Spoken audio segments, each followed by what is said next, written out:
Uma ótima tarde a todos. Começamos agora a segunda edição do Agricultura BR ao vivo para todo o Brasil nesse 2 de fevereiro, terça-feira. Você que está nos acompanhando aí pelas antenas parabólicas no sistema digital, no analógico, também pela TV NET, Claro TV, canais 190 e 690. Também quem está no Paraguai, produtores rurais, aqui no Brasil também tem a TV por assinatura, Neo TV, que você acompanha a programação do Canal do Boi. Estamos ao vivo no portal sba1.com, é o portal do agronegócio brasileiro, notícias, informações, bons negócios e, claro, a transmissão dos canais Canal do Boi e Agrocanal. Vocês também estão nos acompanhando pelo Facebook do Canal do Boi e também todas as páginas que levam o Agricultura BR. E a partir deste momento, TV Imaculada Conceição está conosco, levando a nossa programação em sinal aberto para o Mato Grosso do Sul.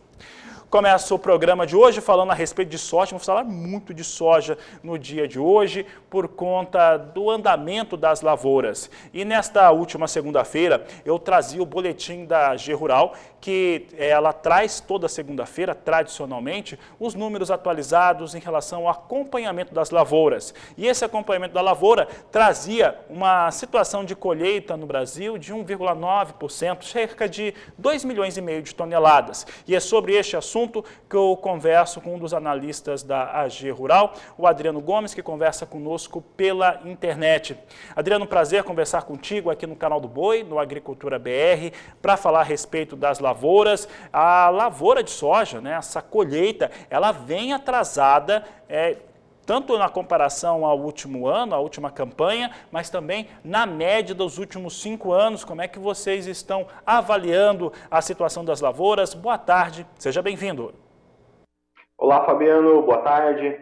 Até a última quinta-feira, dia 28, apenas 1,9% da área no Brasil havia sido colhida, bem atrás dos 8% da média de 5 anos para esse período, e também atrás do mesmo período do ano passado, quando 9% da área estava colhida aí na última semana do mês de janeiro.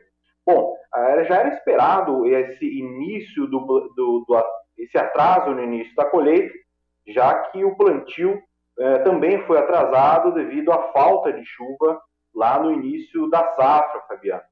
E também a gente teve aí um janeiro muito chuvoso, com chuvas muito frequentes aí nas principais regiões do Brasil, principalmente no Paraná e também no Mato Grosso do Sul, que acabou deixando essa colheita ainda mais atrasada, né? O que acabou deixando aí, então, evidenciando ainda mais esse atraso na colheita. Adriano, vocês têm acompanhado, né, o tempo sempre as lavouras brasileiras, o desenvolvimento desde a semeadura até a colheita, depois a situação do milho também. Como é que vocês estão vendo o fator de chuva? Você acabou de citar, né, que tem chovido bastante em algumas regiões do país, mas principalmente os estados do Paraná e do Mato Grosso do Sul. Como é que isso pode afetar na produtividade e na produção de soja no Brasil? Vocês vão mantendo a situação que vocês esperam para a soja brasileira? Como a gente está numa safra muito tardia, só para a gente ter uma ideia desse atraso da safra, na primeira quinzena de outubro de 2020, apenas 11% da área de Mato Grosso havia sido plantada, quanto a média de 5 anos é 36%. No Paraná, apenas 21% da área havia sido plantada contra 43% da média de 5 anos. Então, a gente tem sim problemas de excesso de chuva, principalmente aqui no Paraná e também no oeste de Santa Catarina, de excesso de chuva em áreas já em maturação, que foram semeadas lá em setembro e começo de outubro, que já estão prontas para colher, e já causa aí, essa umidade em excesso já causa problemas. Porém, boa parte da safra brasileira ainda está em formação de vagem e enchimento de grãos. E essas chuvas são favoráveis nesse momento. Talvez não em todas as regiões nas frequências que vem ocorrendo e também não então, em volumes tão expressivos assim de chuva, principalmente aqui no Paraná, mas nesse momento as chuvas elas estão favorecendo essa safra que foi plantada mais tardia nessa temporada. Tá certo, Adriano. Adriano, para encerrarmos a entrevista, qual que é a avaliação deste momento da AG Rural quanto a esta campanha, a safra 2020-2021 de soja, que ainda, em sua maior parte absoluta, está nos campos? Até o momento, a gente pode classificar como uma safra boa, mas não excepcional. Teria um potencial de uma produção ainda maior se não fossem os problemas lá no início da temporada, devido à falta de chuva, que acabou prejudicando algumas áreas, principalmente do Mato Grosso e também do oeste do Paraná, que são importantes regiões produtoras. Até o momento, a AG Rural calcula a safra brasileira em 131,7 milhões de toneladas, uma safra recorde com um aumento de área em relação à temporada passada. Daqui para frente, Fabiano, é importante que o clima seja favorável nas regiões mais tardias, principalmente no Rio Grande do Sul e no Mato Piba, durante o mês de fevereiro, que é um mês decisivo para essas lavouras que são mais tardias nesses estados.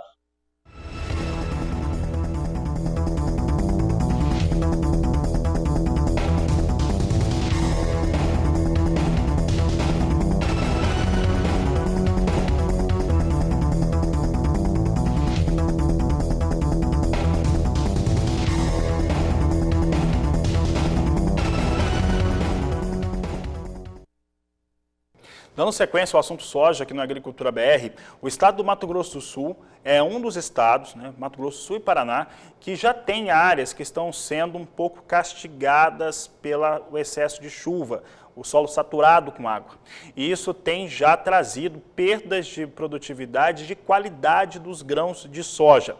Nesta última segunda-feira, eu recebi nos estúdios aqui do Agricultura BR, no canal do Boi, eu recebi André Dobache, presidente da AproSoja do Mato Grosso do Sul, e ele comentava a respeito deste assunto, sobre como é importante neste momento o produtor do Mato Grosso do Sul, o sojicultor, estar muito atento à aplicação dos defensivos de maneira correta, no momento no qual tiver abertura de luz do sol para conseguir fazer esse processo, e também o início para quem já está em condição de colheita. Ele lembrou que aqui no Mato Grosso do Sul o atraso já é de 15 dias frente àquilo que se esperava no começo de janeiro. Confira um trecho da entrevista.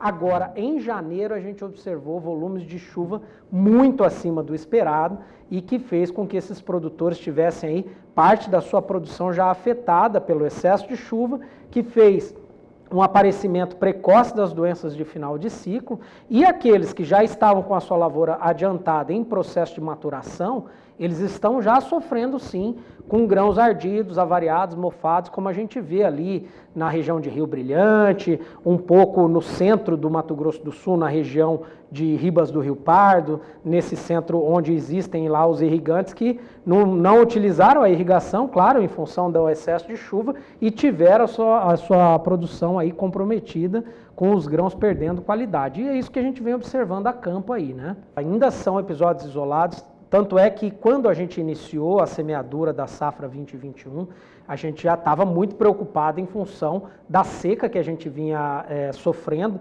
muito parecida com a safra anterior, né, onde a gente teve um setembro muito seco, um outubro muito seco. A gente teve também em 2021 esse episódio de secas, de veranicos aí em outubro, que não é muito normal, mas daí a gente teve depois a normalização da pluviometria ao final de outubro, começo de novembro, que fez com que a semeadura sul-mato-grossense avançasse bastante. Então, são episódios isolados, sim. A irrigação no Mato Grosso do Sul ainda, infelizmente, são áreas pequenas, né? Então, a gente tem visto muito pouca gente colhendo em processo de colheita e episódios isolados aí de grãos sendo deteriorados em função da qualidade. O que nós temos agora, realmente, é um atraso no ciclo da cultura, o que vai levar a nossa colheita para um patamar adiante do que a gente estava esperando. Então nós temos esse patamar que você está enxergando, que a AproSoja está enxergando, André, para a colheita no Mato Grosso do Sul, empurrou quanto para frente agora? A gente acredita que a gente já está atrasado em pelo menos 15 dias. A colheita sul-mato-grossense, ela estava prevista para iniciar agora, virada do mês de janeiro para o mês de fevereiro.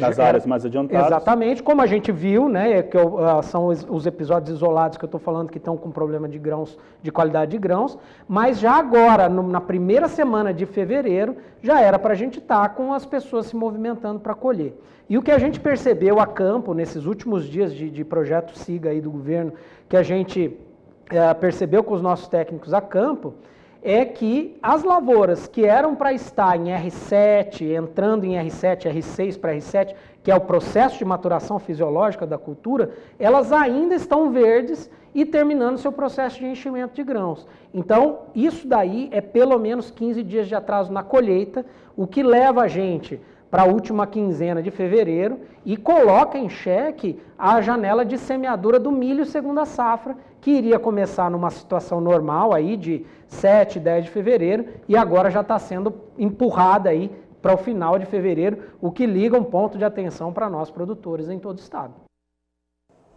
Olha, quem falou sobre este tema também foi o André Bezerra, pesquisador da Fundação MS, sobre os efeitos da chuva nas áreas de soja. Veja. O início da safra 2020-21 foi desafiador para o produtor sul-mato-grossense. Nós tivemos um atraso na regularização das chuvas, portanto as lavouras foram plantadas um pouquinho fora do habitual. Entretanto, nos meses de novembro e dezembro, nós tivemos volumes de chuvas suficientes para o bom desenvolvimento da cultura.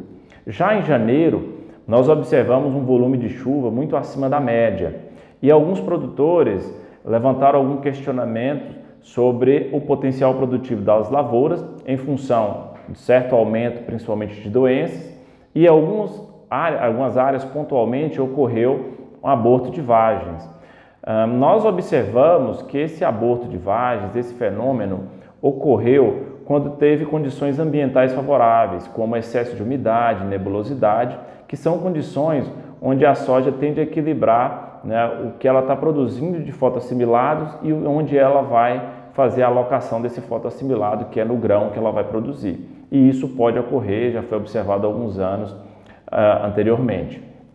Outro ponto que nós temos a considerar é que esse período de chuvas coincidiu com a fase em que a cultura tem a maior demanda por água.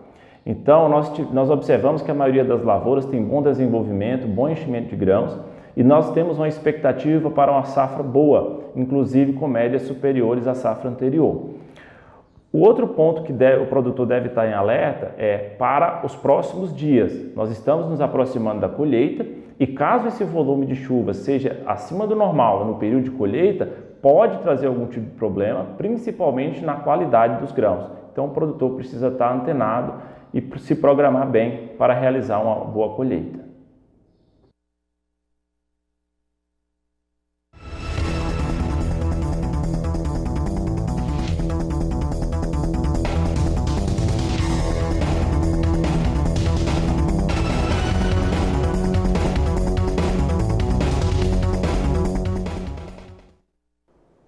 Seguimos falando sobre as lavouras de soja e agora pegando todo o território brasileiro e sobre o desenvolvimento dessas áreas de cultivo. Para falar a respeito deste assunto, eu vou conversar agora com Felipe Reis, analista da Geosys, que traz o seu ponto de vista sobre o que vem acontecendo em todo o Brasil.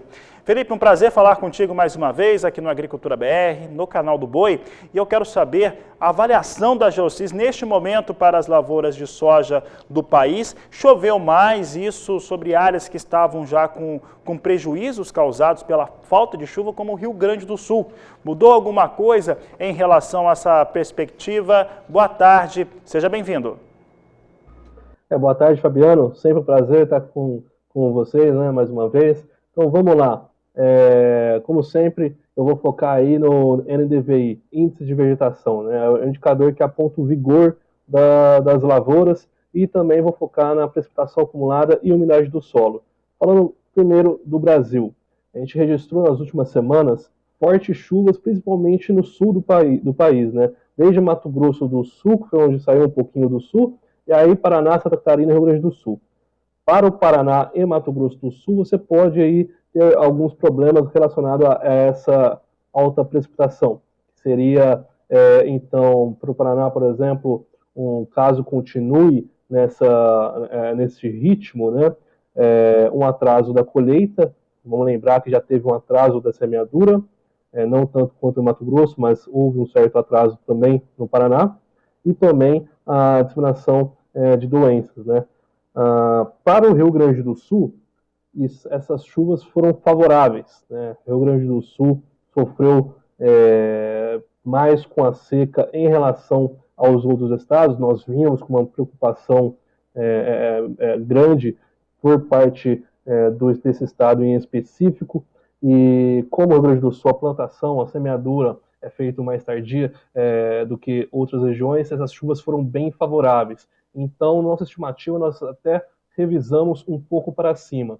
Quando a gente utiliza o NDVI como indicador, o vigor das lavouras no Rio Grande do Sul veio melhorando com essas chuvas, e no Paraná, até onde a gente consegue, até os últimos dias, até o primeiro dia de fevereiro, nós não observamos nenhuma deterioração decorrente das chuvas, mas é claro que a gente ainda tem que esperar mais alguns dias para consolidar essa afirmação, né? Mas de uma maneira geral, essas chuvas foram favoráveis para o Rio Grande do Sul e podem causar certos prejuízos em algumas outras regiões, destacando aí o Paraná. Esses parâmetros que você citou agora devolvem aquele potencial produtivo inicial para a lavoura, Felipe, em relação à soja brasileira, principalmente, falando aí nas medidas, naquela expectativa de produção do país? Fabiano, vamos falar primeiro um pouco então de atraso da colheita, né? Nós observamos uma situação singular aí em Mato Grosso, né? Mato Grosso é onde está mais atrasado a colheita. Isso pode ser um problema. Quando a gente utiliza o NDVI como indicador novamente, a gente vê um alongamento do ciclo em Mato Grosso, né? Isso pode ser favorável até mesmo para lavouras de soja, mas esse alongamento do ciclo e essa demora, esse atraso na colheita, deve impactar, reduzindo a janela ideal de plantio para o milho safrinha. Então, Mato Grosso já surge uma próxima preocupação grande, que é em relação ao milho safrinha.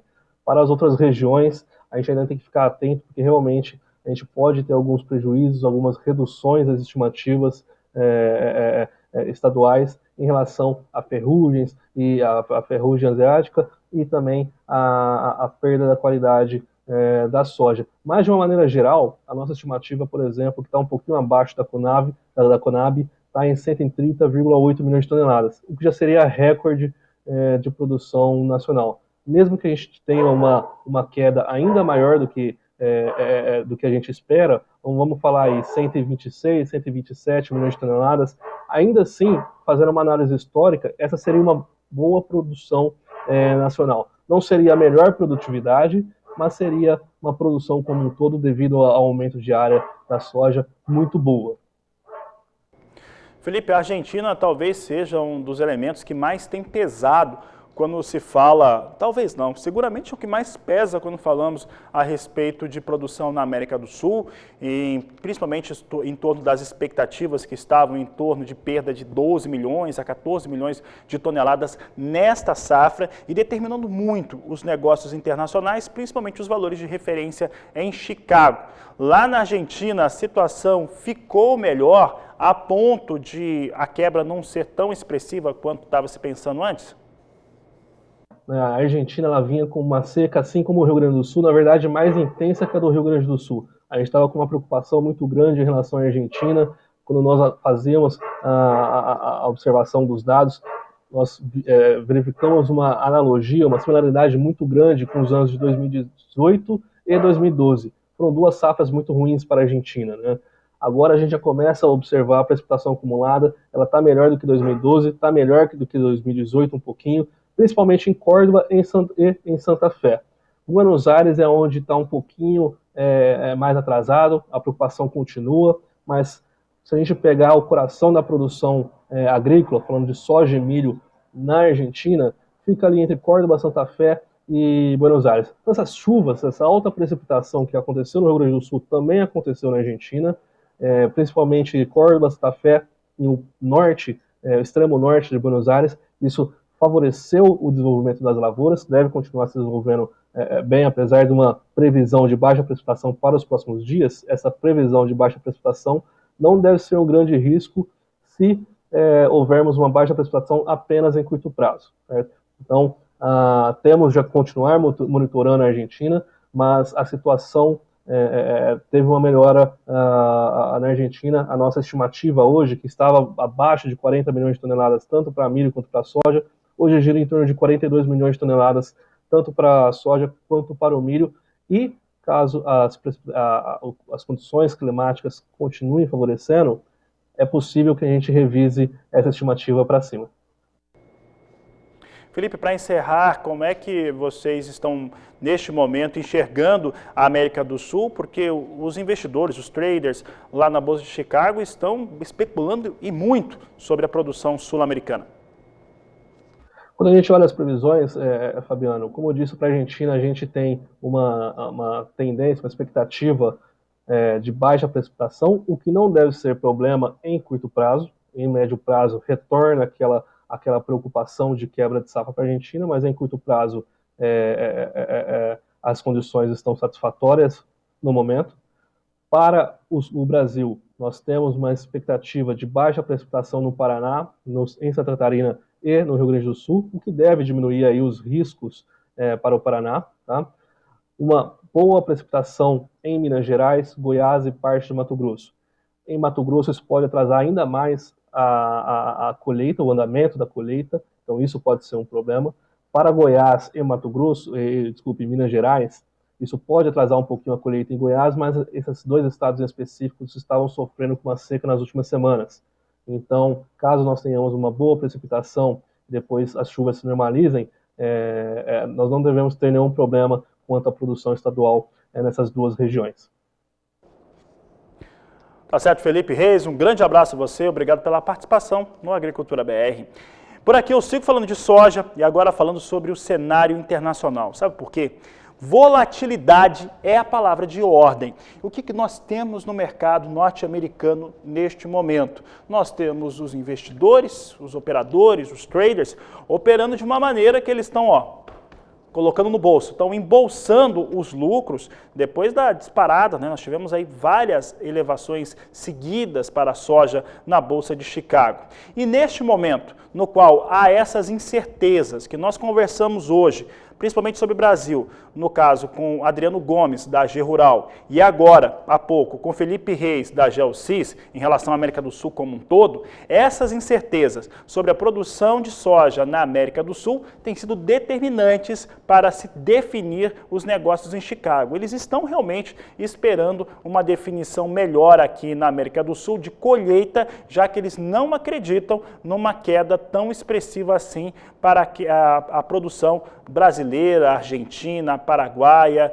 e, de uma maneira geral, em toda a América do Sul. Com isso, nós temos hoje uma liquidação de posições e a soja cai mais de 1% durante todo o dia. Há pouco vinha recuando 1,4% no mais curto prazo, é o que você acompanha comigo agora. Vamos dar uma checada para ver como que vem os negócios. Temos, isso mesmo, 1,4% de queda no mais curto prazo, a $13,47 mais 2 o bushel. Maio segue também no mesmo ritmo, a $13,44 mais 4. Julho, $13,27 o bushel. E a posição de agosto, $12,84 o bushel, mais 6. São os negócios que nós trazemos aqui no mais curto prazo, com soja em Chicago caindo no dia de hoje, como nós dissemos. Os operadores, os traders estão neste momento fazendo as realizações e isso impacta diretamente nos valores de referência.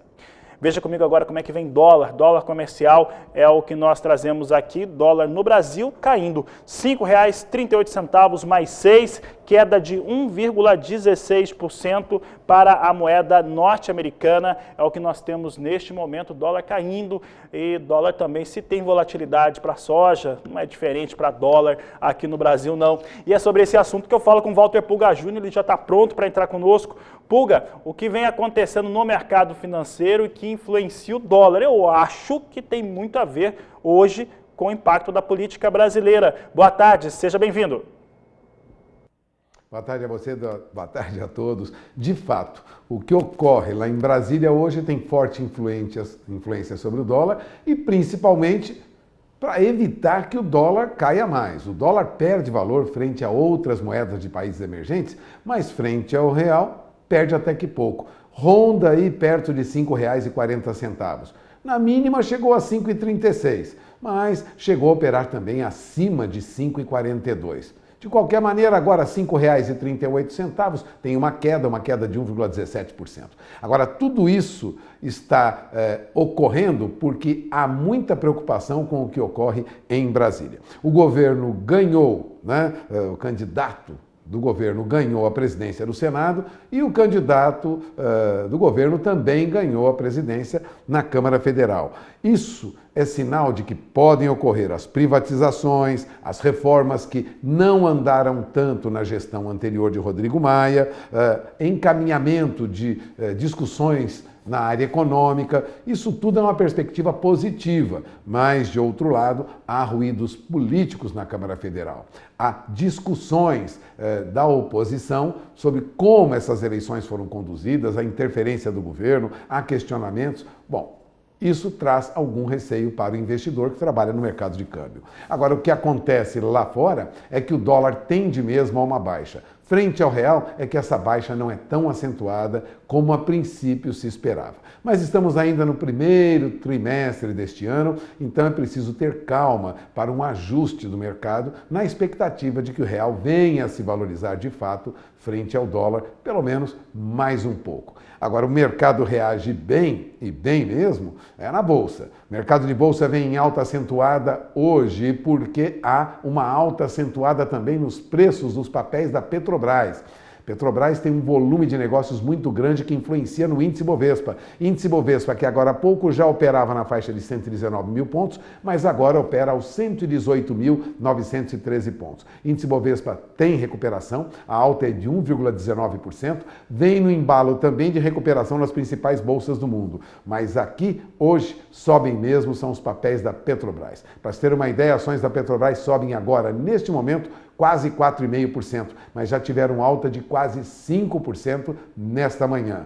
E lógico, por que há essa alta nos preços dos papéis, dos negócios da Petrobras? Porque o petróleo disparou no mercado internacional. Não tanto porque haja alguma crença de que a economia mundial vai reagir, mas porque há um controle bem acentuado do fornecimento de petróleo no mercado internacional. Petróleo sobe agora 2,72%, eu falo de petróleo tipo Brent, que é um petróleo de qualidade superior, a $58,87, ou melhor, $57,87 o barril. Quase que $58 o barril. A alta agora é de 2,75% no mercado internacional. Petróleo tipo WTI também sobe mais de 2,80% agora, vai a $55 o barril. Fornecimento restrito a um controle dos países produtores de petróleo no fornecimento de petróleo, isso provocou uma alta e influencia diretamente as ações da Petrobras.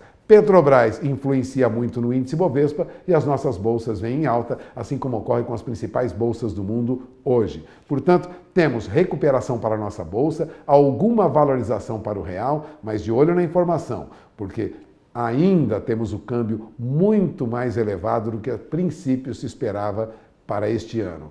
Já há quem admita que o dólar cedendo chegue no máximo a R$ 5,20, R$ 5,15. Bom, é difícil acertar o que vai acontecer com o dólar, né, com o câmbio, porque tem influência de diferentes fatores, políticos, né, econômicos, mas de olho na informação. É um primeiro trimestre muito difícil, é o que sinaliza todo consultor de mercado internacional. Não só para o Brasil, mas para outros países também. E de olho na vacinação. Se ela não avançar rapidamente, nós continuaremos a ter problemas. Portanto, até março, preciso ficar de olho na variação do câmbio, na oscilação dos mercados de bolsa e, lógico, nas negociações com as principais commodities agropecuárias. É com você, Fabiano. Tá certo, Pulga? Obrigado pela participação. Por aqui eu vou trazer soja negociada nos portos brasileiros e com essa referência da soja em Chicago caindo hoje mais de 1% novamente com a realização dos operadores, nós temos aqui valores cedendo nos portos de Santos e Paranaguá, R$ 161,50 a saca de 60 quilos neste 2 de fevereiro, de acordo com a apuração da Grãos Corretora. E a seguir, no Agricultura BR, nós vamos falar de milho, do desenvolvimento da cultura e a expectativa esperada no Mato Grosso, de acordo com o IMEA, e vamos mostrar também novas vendas americanas de milho no cenário internacional. São assuntos de logo mais aqui no Agricultura BR. Neste bloco, começamos com a participação do professor Marcos Fava Neves, ele que é especialista em gestão estratégica do agronegócio brasileiro. E olha, por falar em estratégia, nós perguntamos a ele qual deveria ser o foco das lideranças do setor do agronegócio neste ano de 2021, e ele respondeu. As lideranças do agro brasileiro, que exercem muitos deles um trabalho voluntário, deixando os negócios pessoais para cuidar de associações, cuidar de cooperativas, de sindicatos e de outros, elas merecem o nosso elogio pelo trabalho que têm feito, mas é preciso nesse momento despolitizarmos o agro, tentarmos uma aglutinação maior, trazer as pessoas para o mesmo barco para lutar pelas pautas prioritárias que o agro e o Brasil precisam. Estamos perdendo muito tempo com disputas políticas, com guerras de vacinas, com um monte de comportamentos que não são adequados nos servidores públicos que devem aí nos governar e perdendo foco naquilo que é relevante agora para a sociedade brasileira. Reformas estruturantes, entre elas principalmente administrativa, tributária, também melhorias no trabalhista, uma série delas, privatizações e foco na retomada do desenvolvimento econômico, gerando oportunidades às pessoas. Eu acredito que guerra política agora vai tirar a gente do foco e esse é o ano de mudanças do Brasil, porque 2022 tem eleições.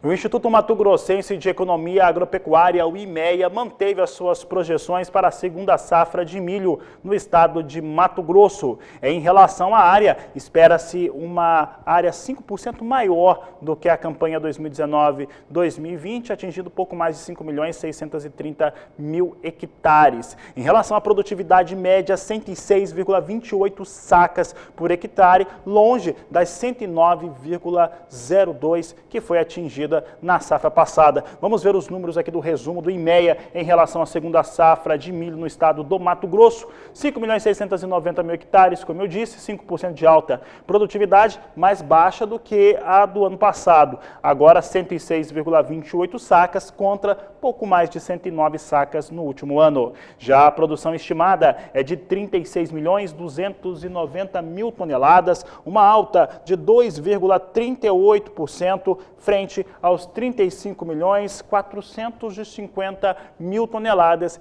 que foram os registros de produção em segunda safra no Mato Grosso na última campanha.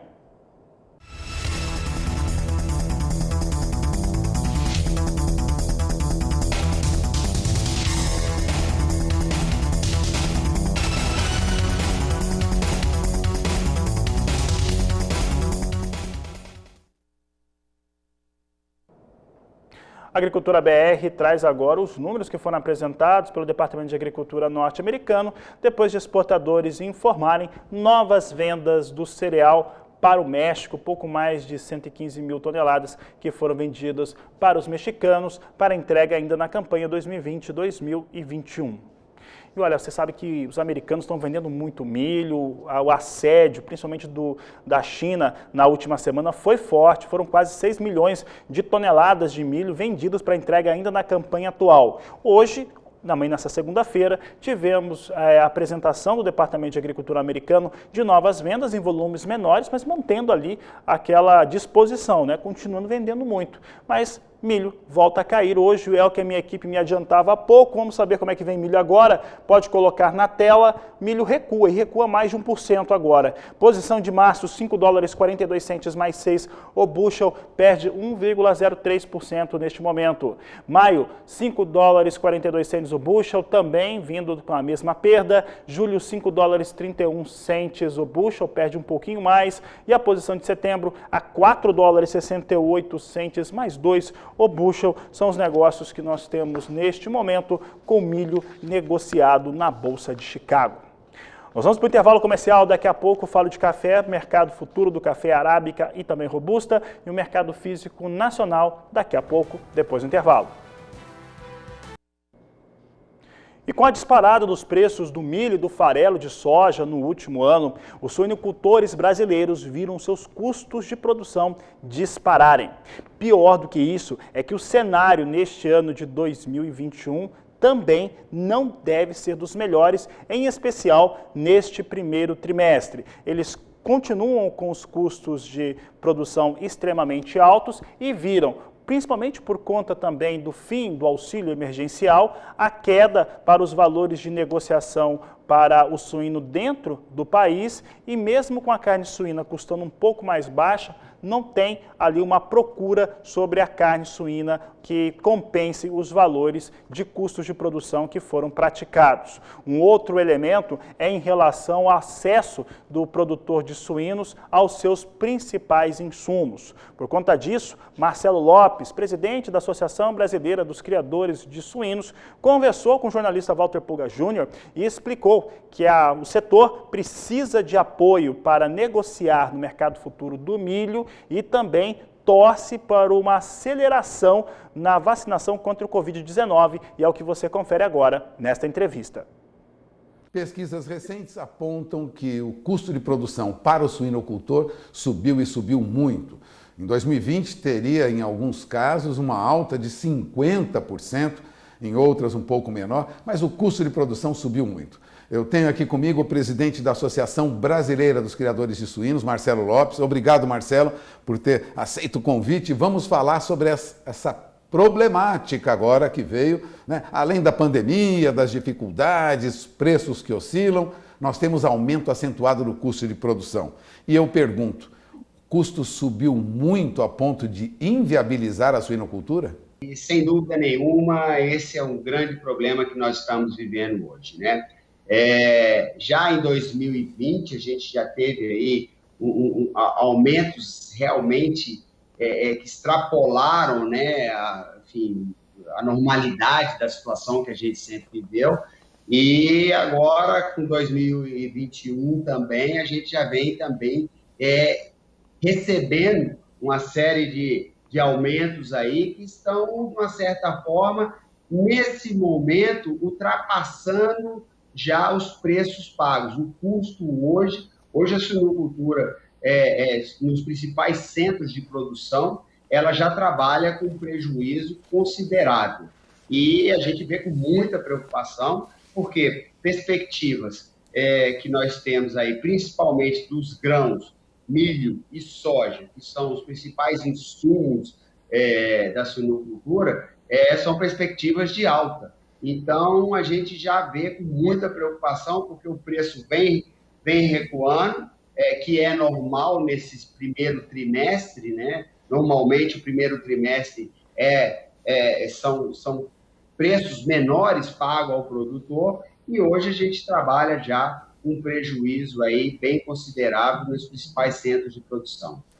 Agora, vamos dar vamos dizer assim, um recado, né? Diante desse problema, qual é a saída? Eu vou lembrar que a Embrapa, Milho e Sorgo, recentemente, o Ministério, estudam, né? Técnicos do Ministério e da Embrapa estudam a possibilidade de atenuar a alta do milho, estimulando o plantio de sorgo e de milheto. Isso ajudaria o suinocultor? Olha, ajuda, mas se você fizer uma comparação, normalmente o sorgo ele tem 85% da proteína do milho. Então você tem 85% do preço do milho. Isso ajuda, já dá uma baixa. Então, muitos hoje já estão usando. O sorgo ele tem uma produção limitada, já vem numa crescente, principalmente no Goiás, sorgo, o próprio milheto. Agora, é uma situação que também ainda é preocupante, porque, veja, você pagar hoje, nos principais centros de produção, eu digo, milho em torno de 80, 75 a 95 reais, é praticamente inviável. Você fazendo aí uma conta rápida aqui, com 85%, você vai ter aí o sorgo a 65, 66 reais. Também muito alto ainda para os padrões de produção, né? Considerando também o farelo de soja, que hoje nós estamos trabalhando aí de 2.850 a 3.000 reais. Então, quer dizer, é uma situação grave, existe possibilidade, sim, alternativas para amenizar, e essa do sorgo é uma delas, mas, mesmo assim, ainda continua muito complicado em se falar de custo nos países. Bom, os últimos dados da BPA mostram, lá do lado dos processadores, né, daquilo que você produz na sua fazenda, né, quem trabalha com o suíno, as exportações são recordes. No ano passado, mais de 18%, quase 20% da produção de suíno no Brasil foi para o exterior, mas o mercado interno, que consome quase que 80% de tudo que vocês produzem, ainda está em dificuldade, muito desemprego e tal.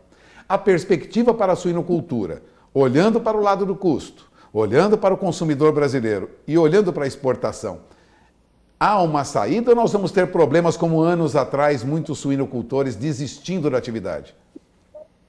Olha, como você disse, é importante, o mercado interno para nós ele é importantíssimo. Exportação também muito importante, mas exportação ela fica ali em torno de 20%, 21% de toda essa produção. Ano passado, nós batemos recorde de exportações e isso ajudou muito nos preços. A gente tinha uma atividade remunerativa, né?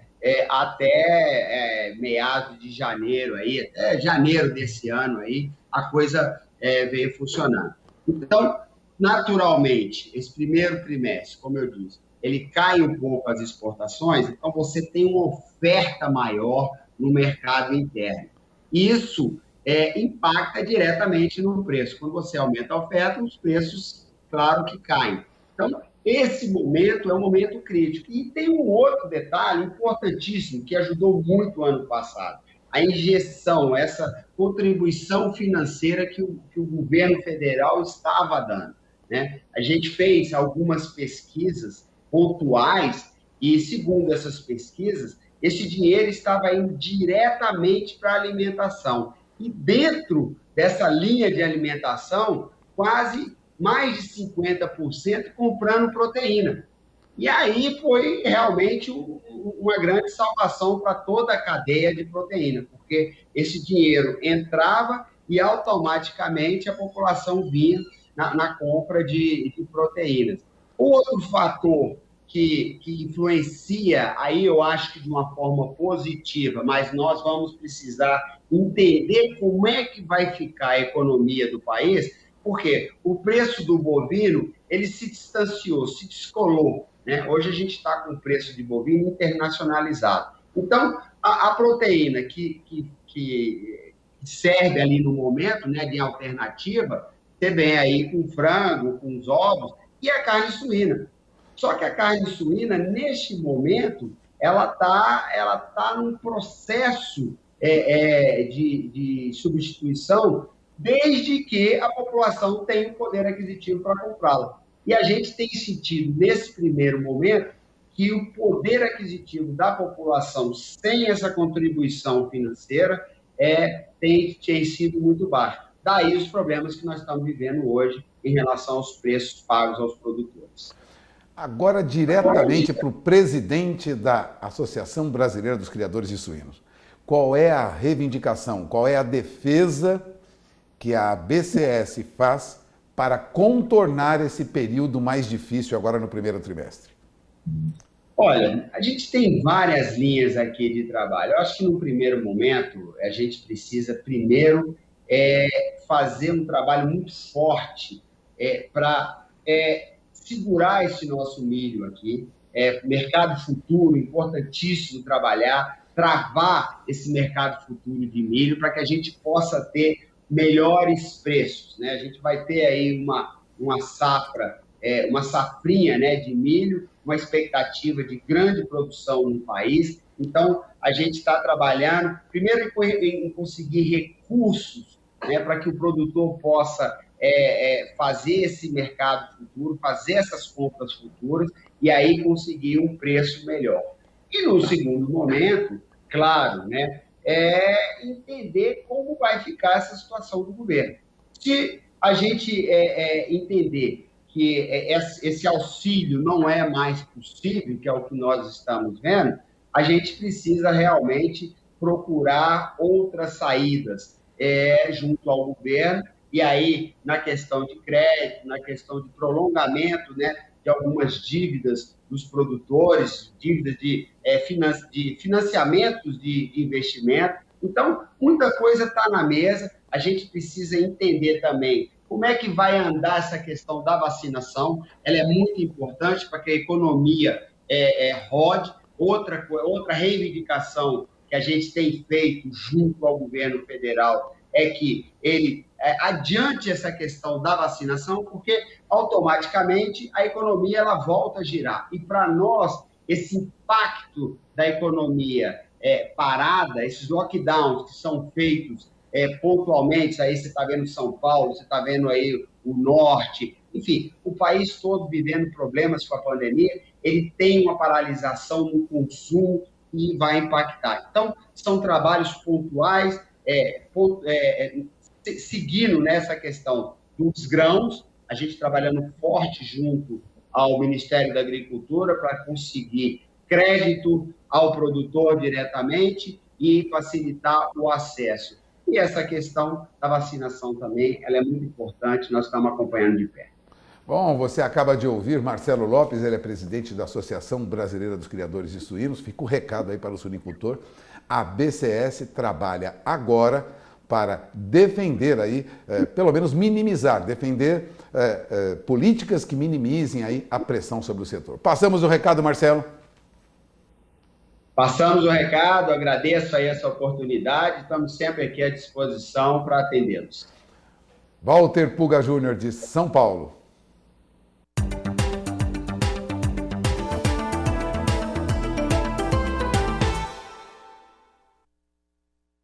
Falamos sobre café agora na Agricultura BR, começando pelo mercado futuro do café arábica na Bolsa de Nova York. Plataforma Ice Futures na tela, vinha com queda há pouco e nós temos uma queda de quase 1 cento de dólar neste momento. Posição de março a 1 dólar 24 centes mais 50 a libra peso. Maio, 1 dólar 26 centes mais 60 por libra peso. Julho, 1 dólar 28 centes mais 55. E setembro, 1 dólar 30 centes mais 35 por libra peso. São os negócios com café arábica na Bolsa de Nova York.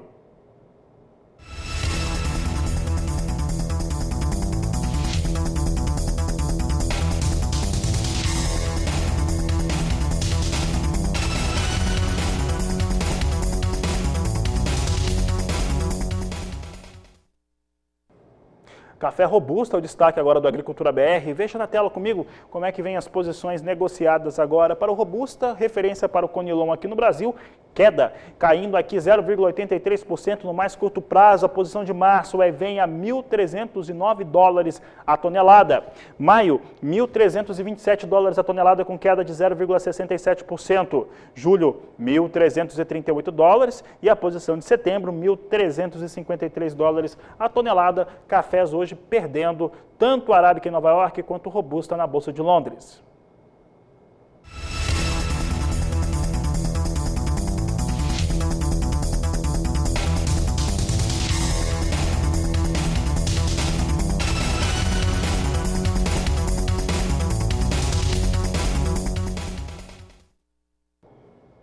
O Agricultura BR vai para um rápido intervalo comercial. Daqui a pouco eu volto com as últimas informações desta edição, mas antes disso aí você vai ficar agora com um recado extremamente importante e que pode melhorar muito a qualidade do solo aí da sua área de produção. Eu volto já.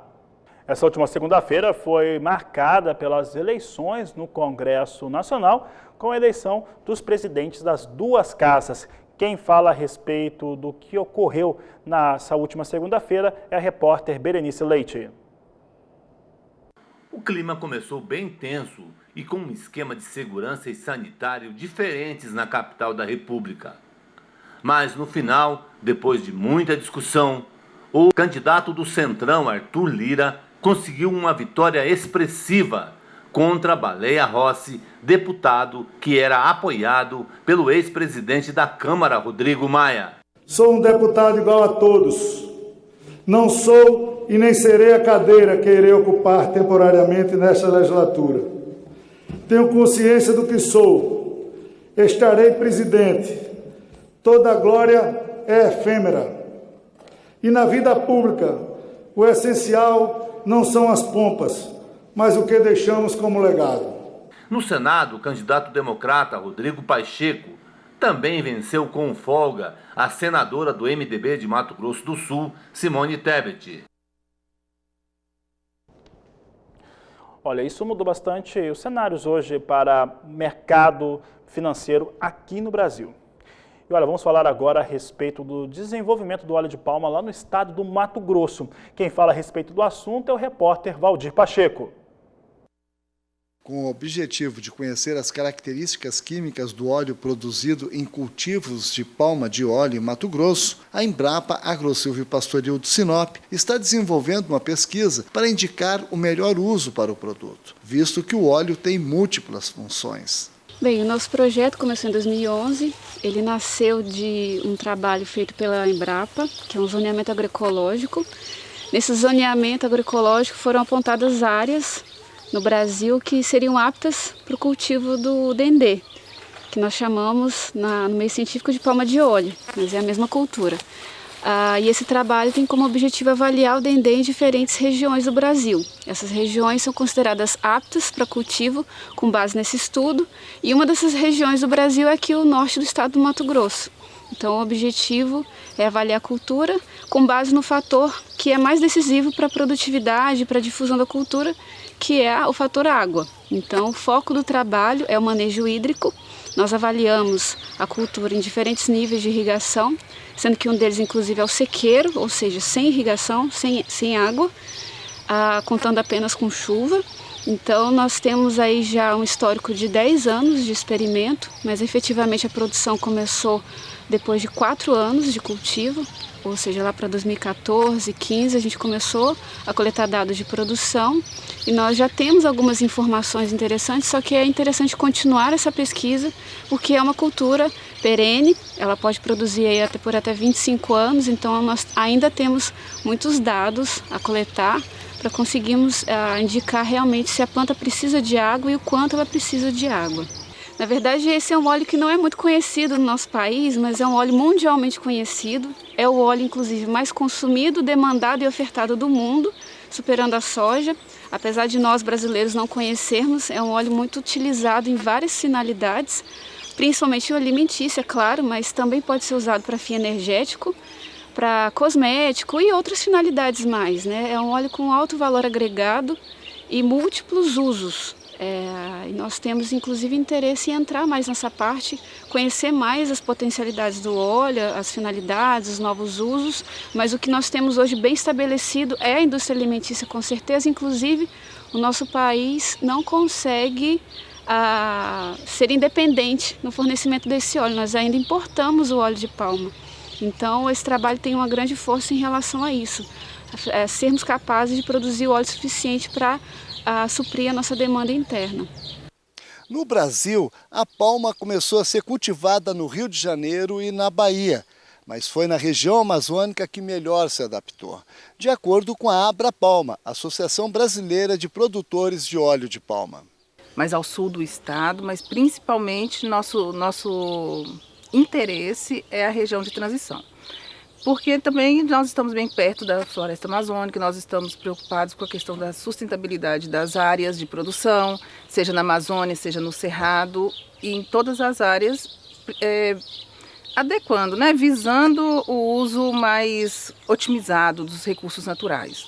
Nós já vamos ter uma colheita para análise da qualidade do óleo agora em fevereiro, e a partir deste ano a gente já vai começar essas análises de qualidade, né? O nosso objetivo é avaliar a qualidade do óleo produzido com essas diferentes lâminas de irrigação e a destinação desse óleo, que não é só tem o seu uso além da indústria alimentícia, mas também para cosméticos, para biocombustíveis. A agricultura familiar tem sido grande aliada para o mercado de biodiesel. Cerca de 30% do combustível renovável no país é originado de matéria-prima como a soja, que é produzida por agricultores familiares. E como o óleo de palma produz 10 vezes mais óleo do que a soja, aqui surge uma oportunidade para muitas famílias. Então, a palma de óleo é uma cultura, na verdade, uma das que tem o maior potencial para essa finalidade energética, porque ela é uma cultura com elevado adensamento energético, é alta produtividade. Por exemplo, comparada à soja, ela chega a produzir mais óleo por hectare. E como hoje a soja é a principal fornecedora de óleo para biodiesel, para uso energético, então o dendê é uma cultura com alto potencial, altamente competitiva com a fonte atual, que é a soja. E existe também esse contexto familiar, de agricultura familiar, esse contexto social, que nós temos políticas, subsídios, para conseguir fazer uma diversificação dessa matéria-prima, que hoje é fundamentada quase exclusivamente pela soja. Aproximadamente 70% do óleo que é utilizado para biodiesel vem da soja. Então ainda existe esse contexto social que a cultura tem como um ponto forte para ser difundida aqui na região. De Sinop, Mato Grosso, Valdir Pacheco. Essa edição do Agricultura BR fica por aqui. Eu volto logo mais na terceira edição, às 16 horas. A todos, um grande abraço e até lá!